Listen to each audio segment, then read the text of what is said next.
लाओ ज़ू जाने जाते हैं अपनी बुक के लिए जिसका कि नाम है दाओ द चिंग। वैसे इसकी जो स्पेलिंग है दैट इज TAO, लेकिन इसको प्रोनाउंस करते हैं दाओ, और दाओ का मतलब होता है the way to the truth. तो लाओ ज़ू का जो पहला कोट है वो है, care about what other people think and you will always be their prisoner. क्योंकि आपकी खुशी अब किसी ना किसी और पे डिपेंड करेगी, उनकी नजरों पे डिपेंड करेगी कि वो किस नजर से आपको देख रहे हैं।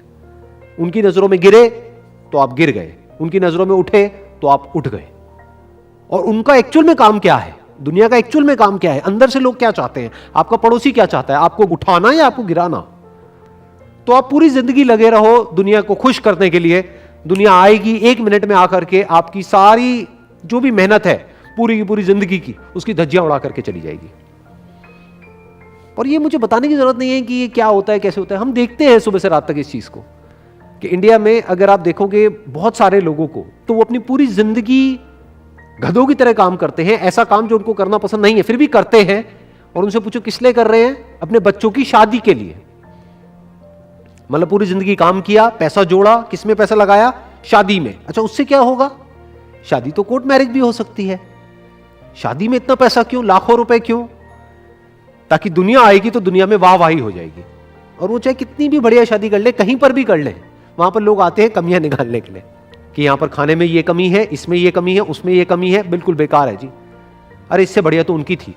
तो अगर आप आजाद होना चाहते हो, इस दुनिया का काम क्या है, आपको बांधना, यानी कि आपकी सोच को बांधना। अगर आप आजाद होना चाहते हो तो रिस्पॉन्सिबिलिटी आपकी है, दुनिया की नहीं है, क्योंकि दुनिया तो आपको बांधना चाहती है। इसका सबसे अच्छा प्रैक्टिकल एग्जांपल आपके सामने है, यानी कि ये सेशन जो अभी हो रहा है, किसके ऊपर हो रहा है सेशन, लाओ ज़ू के ऊपर।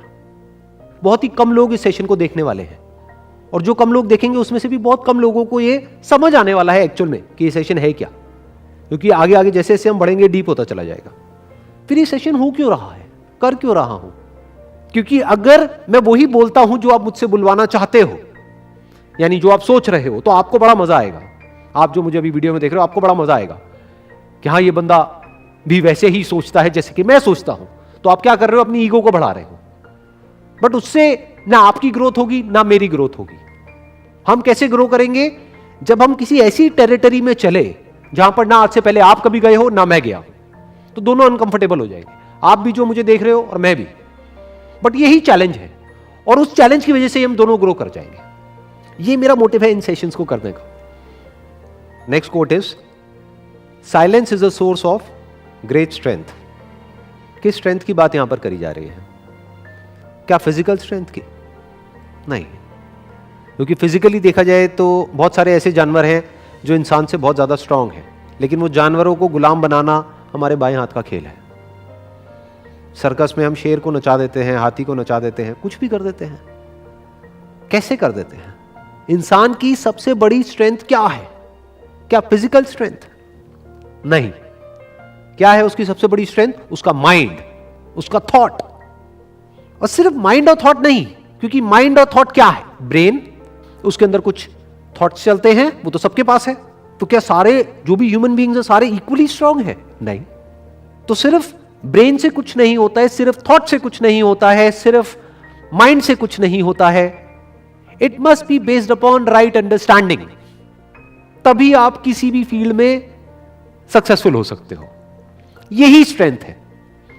पूरी की पूरी साइंस को अगर एक वर्ड में बोलना हो, वो क्या है? Understanding. Understanding of the laws of nature, understanding of the universe. And science is power, science is strength. Scientifically हम बहुत कुछ ऐसा कर सकते हैं जो अनसाइंटिफिकली करना पॉसिबल ही नहीं है। तो अब सवाल उठता है कि समझते कैसे हैं, ये अंडरस्टैंडिंग क्या है? कुछ भी अगर हमको समझना है, फिर आप चाहे एक स्टूडेंट हो और किसी क्लासरूम में बैठे हो, और आपको कुछ समझना है कि जो प्रोफेसर है सामने लेक्चर दे रहा है वो क्या कह रहा है, अगर उसको आप समझ पाते हो तो वो आपकी स्ट्रेंथ है। बिजनेस आप कर रहे हो, अगर समझ पाते हो कि जो आपके क्लाइंट्स हैं उनको क्या चाहिए, तो ये आपकी स्ट्रेंथ है। आप किसी के साथ रिलेशनशिप में हो और रिलेशनशिप को स्ट्रांग करना है, मतलब क्या? कि सामने वाला जो पर्सन है उसको आप समझ पा रहे हो। तो व्हाट इज अंडरस्टैंडिंग? अंडरस्टैंडिंग के लिए क्या जरूरी है?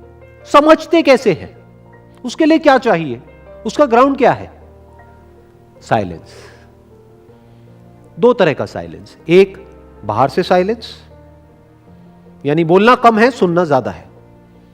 तब बोलना है जब जरूरी है, उतना बोलना है जितना जरूरी है, नहीं है तो चुप रहो। क्योंकि अगर आप बोलते ही रहोगे तो सुनोगे कैसे, और जब सुनोगे नहीं तो समझोगे कैसे। सोचो, जो सुबह से रात तक बड़बड़ बड़बड़ बड़बड़ बड़बड़ बोलता ही रहेगा, वो समझेगा कैसे कि जो मैं बोल रहा हूं उसका कोई मतलब भी है, या ऐसे ही मैं कुछ भी बोलता चला जा रहा हूं। तो दो तरह का साइलेंस चाहिए। एक, अपनी जबान पे कंट्रोल होना चाहिए, दैट इज साइलेंस। दूसरा साइलेंस अंदर। कभी ऑब्जर्व किया हम अपने अंदर ही अंदर कितना बोलते हैं सुबह से रात तक? उस बोलने को ही सोचना कहते हैं। अंदर चुप कैसे रहते हैं और बाहर चुप कैसे रहते हैं, अगर ये दोनों आपको आ जाए तो ये अपने आप में बहुत बड़ी पावर है। क्यों? क्योंकि अब आप समझने के लिए तैयार हो। अब आप कुछ भी समझ सकते हो, क्योंकि समझने के लिए देखना पड़ेगा, सुनना पड़ेगा बिना बोले। फॉर एग्जाम्पल, मैं कुछ बोल रहा हूं यहां से, अगर आप भी अपने अंदर ही अंदर बोलते चले जा रहे हो तो आप वो कैसे समझोगे या वो कैसे सुनोगे जो मैं बोल रहा हूं? आप तो बस अपने ही थॉट्स पे उलझे रह जाओगे। इंसान की सबसे बड़ी पावर है understanding, based upon facts, based upon reality. That is the biggest power of a human being.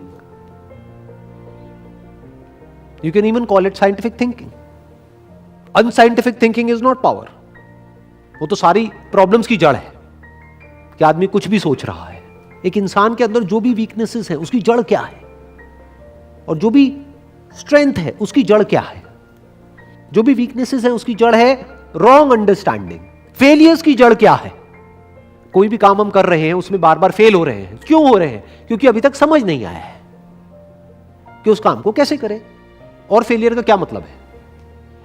Failure का मतलब ये थोड़ी है कि वो काम हो ही नहीं सकता। अरे बहुत लोग और भी कर रहे हैं, तो वो कर सकते हैं तो आप क्यों नहीं कर सकते? इसका मतलब उनको समझ आ गया, आपको नहीं आया है।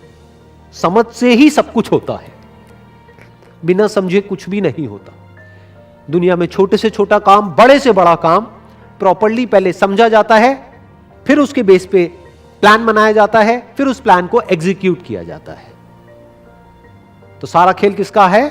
समझ का है। और समझ के लिए क्या चाहिए? साइलेंस चाहिए। The next quote is, the best fighter is never angry. गुस्सा क्या है अगर शोर नहीं है तो? जब हमें गुस्सा आता है, कभी ऑब्जर्व किया क्या होता है? आदमी शोर मचाने लगता है, बाहर से भी और अंदर से भी। चीखने लग जाता है, चिल्लाने लग जाता है, पागलों जैसे बिहेव करने लग जाता है। इनफैक्ट आदमी को खुद को बाद में रियलाइज होता है कि ये मुझे क्या हो गया था। उसको ये तक विश्वास नहीं होता है कि ये मैं ही था। आदमी डर जाता है अपनी उस डार्क साइड को देख करके, अपने उस पागलपन को देख करके आदमी खुद ही घबरा जाता है, कहता है मैं ऐसा कैसे कर सकता हूं। तो गुस्से में क्या होता है? आदमी अपनी सुध बुध खो देता है, शोर मचाने लगता है बाहर से। लेकिन बहुत सारी सिचुएशंस ऐसी होती है जहां पर आप बाहर शोर नहीं मचा सकते। यानी सामने वाला अगर आपसे कमजोर है तो आप क्या करोगे? चीखोगे, चिल्लाओगे, या मारोगे, पीटोगे, किसी भी तरीके से सामने वाले को दबाओगे, अपने गुस्से को एक्सप्रेस करोगे। लेकिन अगर सामने वाला आपसे पावरफुल है तो, मान लो आप किसी कंपनी में काम करते हो और आपका बॉस है, आप चीख तो सकते नहीं, वहां पे चिल्ला तो सकते नहीं, उसको क्या करोगे? अंदर शोर मचाने लग जाओगे। दोनों ही केस में शोर है। इस शोर की वजह से प्रॉब्लम क्या होती है? मान लो एक रिंग है, वहां पर लड़ाई चल रही है, दो ओपोनेंट्स हैं। एक है जो बिल्कुल ही साइलेंट है, अंदर से भी और बाहर से भी। वो क्या कर रहा है? वो अपने ओपोनेंट को ऑब्जर्व कर रहा है। दूसरा है जिसके अंदर शोर है। शोर का मतलब क्या? गुस्सा है। वो अपनी ईगो के लिए लड़ रहा है। तो जहां ईगो होगी वहां पे गुस्सा आना ही आना है। उसके अंदर मैं है बहुत ही पावरफुल, तो उस मैं की वजह से अंदर शोर मचा पड़ा है। तो शोर की वजह से क्या होगा? वो ऑब्जर्व नहीं कर पाएगा, उसके मूव्स को वो देख नहीं पाएगा। तो जब देख नहीं पाएगा तो खुद को डिफेंड कैसे करेगा? वो सिर्फ अटैक करने की कोशिश करेगा। लेकिन ये जो बंदा साइलेंट है उसको सब कुछ नजर आ रहा है। उसका जो अटैक है वो उसको स्लो मोशन में नजर आ जाएगा, क्योंकि ये अंदर से साइलेंट है। ये एक साइलेंट फाइटर है। वो बड़े आराम से उसके अटैक को आते हुए देखेगा, हल्का सा साइड होगा, बचेगा, और उसको अटैक करेगा तो वो बच भी नहीं पाएगा। तो अगर लाइफ में हमको कुछ भी करना है, किसी भी प्रॉब्लम को फेस करना है, तो हमें यह सीखना होगा कि बिना किसी शोर के किस तरह से हम साइलेंटली उस प्रॉब्लम को ऑब्जर्व करें।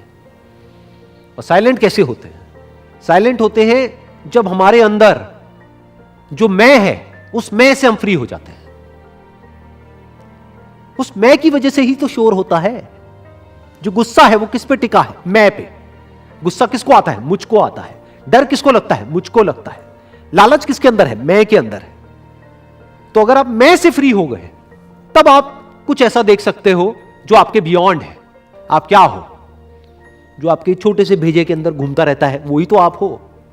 तो बस उसी में जियोगे, उसी में मरोगे। अगर उसके बियॉन्ड कुछ जानना है तो उसी से फ्री होना होगा जिसको आप मैं बोलते हो। तो can you observe without the interference of your ego? ये मैं ही ईगो है। क्या आप खुद को बीच में से हटा करके देख सकते हो? तब आप एज इट इज देख सकते हो। अगर मैं के थ्रू देखोगे, ये मैं मतलब क्या? मैं का चश्मा। किसी ने हरा चश्मा लगा लिया, किसी ने नीला, किसी ने पीला, तो एक को दुनिया हरी नजर आ रही है, एक को नीली, एक को पीली। तो सबकी दुनिया अलग अलग है और वहीं पे आदमी जीता है, वहीं पे मरता है कि मेरे लिए दुनिया मतलब ये। एक्चुअल में तो कभी देखते ही नहीं है। पूरी जिंदगी निकल जाती है लेकिन देख नहीं पाते।